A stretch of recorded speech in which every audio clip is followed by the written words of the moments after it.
Congress government in Karnataka, led by Chief Minister Siddharamaiah, has opened a Pandora's box by announcing job reservation for Kannadigas, that is, people who are born, raised, and educated in Karnataka in the private sector companies in the state. The other day, a cabinet meeting mooted a bill which envisaged reservation to varying degrees in various categories of jobs in the private sector in Karnataka. Now, this is an unprecedented move. This is illegal. This is unconstitutional. This is deplorable. This is draconian. This is divisive and what not. Now, if other states in India emulate such an example, what will be the end result? Now, one didn't expect a party like Congress, which claims to be a national party or a nationalistic party, to indulge in such divisive acts. Now, remember, Congress is a party that claims the legacy of freedom struggle. This is a party that claims the legacy of leaders like Jawaharlal Nehru, Mahatma Gandhi, Sardar Patel, and many others. How can they allow their leaders to not to act, even to think like this? Now, you need to remember that nowadays Congress swears by constitution every day. They have actually upheld constitutional values in contrast what they say against Narendra Modi's anti-constitutional act. Now, will people going to swallow their arguments hook, line and sinker in the coming days? Now, how can they claim to be defenders of the constitution on one hand, and on the other hand do many things that will eventually destroy the noble idea of India envisaged in the constitution? Let Rahul Gandhi explain it. Now, there is another danger in waiting for Mr. Rahul Gandhi. If the idea of job reservation for locals extended to politics, then how could Rahul Gandhi come to Wayanad, bordering Karnataka, and contest from there? Rahul Gandhi is not born in Kerala. He was not raised in Kerala. He doesn't speak Malayalam. So, how could Rahul come to Karnataka? Many questions will be raised. Don't think that people will swallow everything that you say hook, line, and sinker. Now, we need to analyze the emerging, serious, chaotic situation. Welcome to Insights. This is Hari Kumar. Now, the bill mooted by Karnataka cabinet envisages 50% of higher category jobs, 50 to 75% of managerial jobs for locals only. Almost 100% jobs in the lower category will be reserved totally for natives of Karnataka if the bill becomes an act. Now, think about the consequences. How is the bill going to impact not just Karnataka, but the whole India? Think about that. Now, if other South Indian states emulate the example of Karnataka, Kannadigas who are working in Tamil Nadu, Telangana, Andhra, Maharashtra, from every place they will be thrown out. Perhaps Siddharamaiah is not bothered about the future of Kannadigas.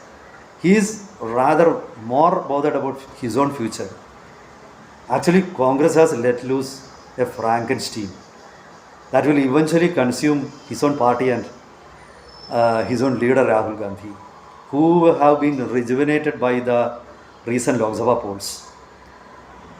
There is no wonder. Actually, I'm not surprised by the thought process or the goals or the acts of Siddharamaiah. He is a politician from Janata Dal background. You look at the different incarnations of Janata Party and Janata Dal. For example, Janata Dal United in Bihar. There's a purely casteist party, Yadava Muslim party. Now, in Uttar Pradesh, Samajwadi Party is also a product of socialist groups. They are also, they practice the same politics. They depend on Yadava politics, caste politics. They cannot think beyond that. Okay, they all have the, I mean, leeway or the room to indulge in such politics because their parties are confined only to certain particular states. But if the Congress follows the identity politics of those incarnations of Janata Party and Janata Dal, the Congress is going to be doomed, no doubt about that. Now, the Congress, if they want to remain as a national party, they need to practice and implement policies with a national outlook, not with a regional outlook.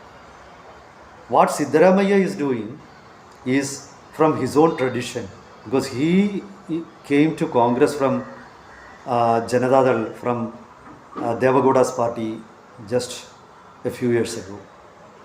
So he can afford to do that, but not the Congress.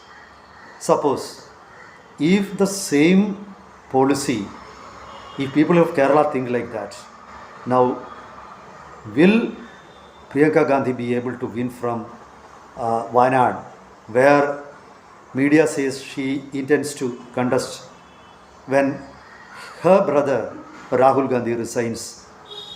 Now, very serious questions will be asked against the Congress. The Congress should not think that they can create a smoke screen and convince the people. No, that's not going to happen. This is a very serious issue. Now again, another serious issue is the Congress actually nowadays is seen swearing by Constitution and the values or provisions of the Constitution. Now, does the Constitution say about reservations based on place of birth or regionalism? Does the Constitution promote acts that eventually lead to division of the country? Absolutely not. Now, how can Congress then support a political leader like Siddharamaiah? Now, Siddharamaiah has a tradition of creating division. Perhaps he might be apprehensive at present because of the lackluster performance of Congress in the recent Lok Sabha polls. It was the BJP that won the majority of BJP Janata Dal alliance that won the majority of seats in Karnataka, though they had to face a humiliating defeat in the assembly polls. So perhaps that might have unnerved Siddharamaiah. Now, that is why he resorted to divisive politics. He had done that earlier also without success. Earlier, Siddharamaiah had tried to divide Hindus. Now he wanted to give an independent religion status to Lingayat community, but the Lingayats were insightful and sensible not to fall into the trap set by Siddharamaiah. And now he is back with the same politics. He knows only such politics. So this is a dangerous politics. Perhaps his total political identity depends on such divisive tactics. But it is for the leadership of Congress to restrain him. Actually, he needs to be sacked. The Congress actually needs to be thankful to the BJP. Otherwise, the next moment Siddharamaiah announced such a move, the BJP could have exposed him.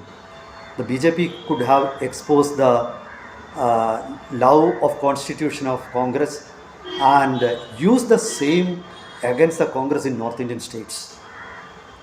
Now, I am a South Indian. I am not for implementing or imposing Hindi on the public. But similarly, I am also against imposing any other language or anybody else. Of course, Karnataka has a great heritage. Karnataka had kings who were very powerful, who ruled major parts of South India like Chalukya King Pulikesi and many others. Now, the language of Karnataka, Kannada, is a very rich language. In my childhood, I have read translated novels, writings of noted Karnataka writers like S.L. Bhairappa or Sri Krishna and Sri Krishna Alanahalli. But nowadays, I cannot accept this language chauvinism mooted by certain leaders. Karnataka people are educated. I have worked in Kasargod. I have many friends especially in coastal Karnataka. Karnataka is actually a very cosmopolitan state. You find people speaking many languages in Karnataka. For example, in the coastal Karnataka, it was actually Tulu land. Tulu was the mother tongue. There is another language, Byari, spoken by Muslims. Now Kodavas speak another language. Now there is so much diversity within Karnataka. So if Kannada is imposed, foisted on them, how are they going to react? It will eventually create chaos in Karnataka itself. This is a dangerous politics being mooted and followed by Mr. Siddharamaiah. That may win him some brownie points among certain groups in Karnataka, but eventually that's going to backfire more to Congress than to Mr. Siddharamaiah. Now we need to remember that what Karnataka needs to do is to empower their own depressed groups. Take solid steps to uplift people from depressed groups, depressed classes, backward communities, and there are social ills in different parts of Karnataka even now. If Mr. Siddharamaiah is sincere, he wants to take and catapult Karnataka as the most developed state in India, as on par with even European countries. He needs to bring social parity. He needs to take steps to percolate the gains. He needs to improve education standards. He needs to prepare students to face competition. If you look at the migrants to other countries who are wielding positions of power in other countries, you may not find many Kannadigas. The British Prime Minister was the son-in-law of a Kannadiga, but not a Kannadiga. He was a Punjabi. Now, if you look at the migrants to US, Telangana and Andhra Pradesh tops, you find people who occupy top positions from Tamil Nadu everywhere in the world. If you look at migrants in many countries, Malayalis top. If Kannadigas are not able to stand up, it is because of the failure of political leaders there. It is because of the failure of the governments that ruled Karnataka. The course correction is needed in Karnataka politics, not by language chauvinism. I am sure people of Karnataka will realize and will teach a lesson that every politician remembers, especially to Mr. Siddharamaiah. If Rahul Gandhi fails to intervene, Mr. Siddharamaiah is going to be the Frankenstein that will eventually consume his own party and his own leader. So that's for now. Meet you with another topic next time. Till then, goodbye.